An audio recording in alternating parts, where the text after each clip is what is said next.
The party starts to slowly settle down for the night around their campsite. Sarsora finishes setting up a bedroll and walks over to Faelyn. Think it's about time to start our watch. You ready?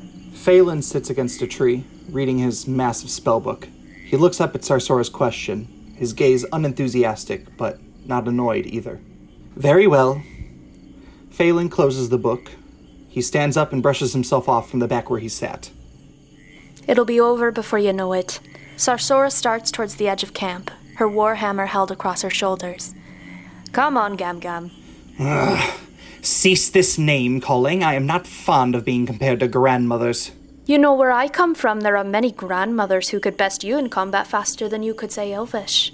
Why are we talking about grandmothers beating me up? Do grandmothers beat up people for fun where you come from? No, of course not. I only mean you shouldn't underestimate the older ones.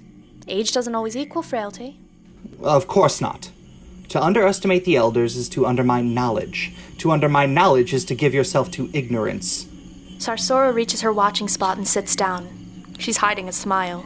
Then perhaps Flint was complimenting you when he christened you with that title. Faelyn positions himself as well, close enough to keep the conversation. Either way, I simply wish to be called by my proper name. I worked hard to earn that name, only for it to be squandered the minute I leave Neverwinter. You earned your name. Indeed. Faelyn opens his spellbook to the very beginning. On my 100th birthday, I wrote my name for the first time. I simply closed my eyes and let Agma's hand guide mine own. Faelyn was the name given to me. He turns the spellbook to Sarsora, showing the name Faelyn written in fanciful handwriting. Sarsora studies it intently. Oh, handpicked by a god. Not many can claim the same. She starts running her thumb over the hilt of her warhammer. You seem to be very in tune with your god. Sarsora will see Faelyn smile for the first time as he lights up at her comment. That I am. I take interest in the gods themselves, fascinating beings. Who is it you hail from? Marthamore, Duin. He protects travelers, wanderers, outcasts. And under what are you of the three? Or are you one of his Volmatar from the north, perchance? No, not there. Sarsora's gaze gets far. My father was from the Far East until he traveled southwest to the Cloud Peaks. The Gold Dwarves are my people. But from there I sailed to Mintarn to train, and from there I came to Neverwinter with the mercenaries to join the guard in the city. But I'm not with them anymore, as you can see, so I guess you could say I'm all three. Ah, your family tree hails from the hills rather than the mountains, yet you've traveled quite a ways from both. Faelyn leans in to inquire, what made you leave the guard? Oh, nothing made me. I was discharged. Though, mind you, I was on the brink of leaving, so they didn't have to shove me out the door, if you know what I'm getting at. I've had little to no interaction with the guard, so I will not pretend to know their affairs. Faelyn will look into his spellbook. But you have my condolences. Thank you. She looks back at him reading. You know, I used to see you doing that very same thing every day in Neverwinter. Never imagined you'd be a part of a company like this. Faelyn blushes, looking up, but not at Sarsora.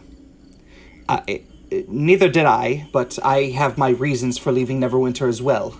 Was it Ogma? It was for myself. There's only so much I could do in the temple. I've often read stories of great wizards who were capable of feats unimaginable. I wish to be like them. Faelyn slowly closes his book. I wish to be powerful, and power is measured by knowledge. And what would you do once you gain this power? I haven't thought that far ahead, to be honest with you. I understand. Sarsora adjusts her grip on her hammer. So many search for power, for treasures, answers to long-forgotten questions, and I always wonder, what then? If there isn't a purpose to keep you grounded, where does it end? Where does it stop? And how far will you let yourself go to obtain it? What would you sacrifice?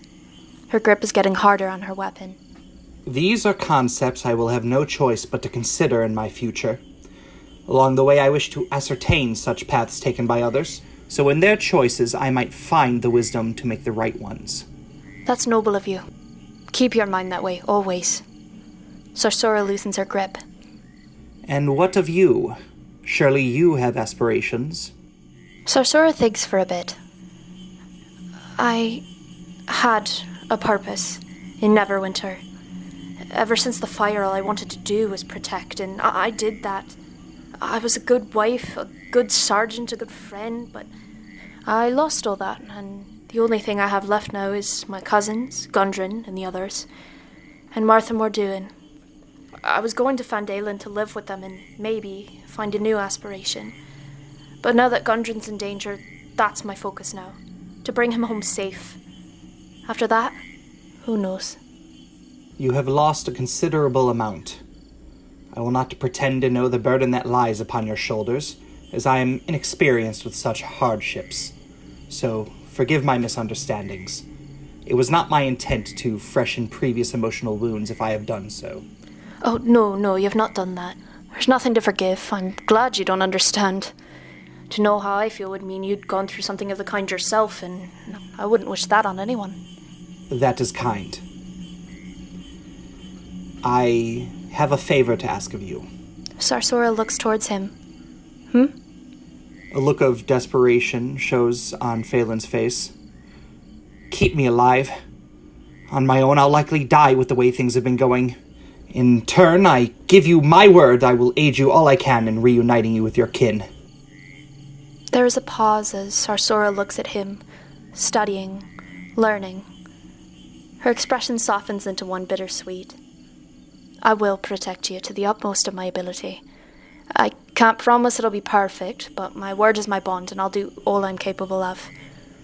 You're not alone. Faelyn lets out a sigh of relief, and then snaps back to his usual cold self. He'll offer a spectral blue mage hand to her to shake upon their deal, but will rear it up suddenly.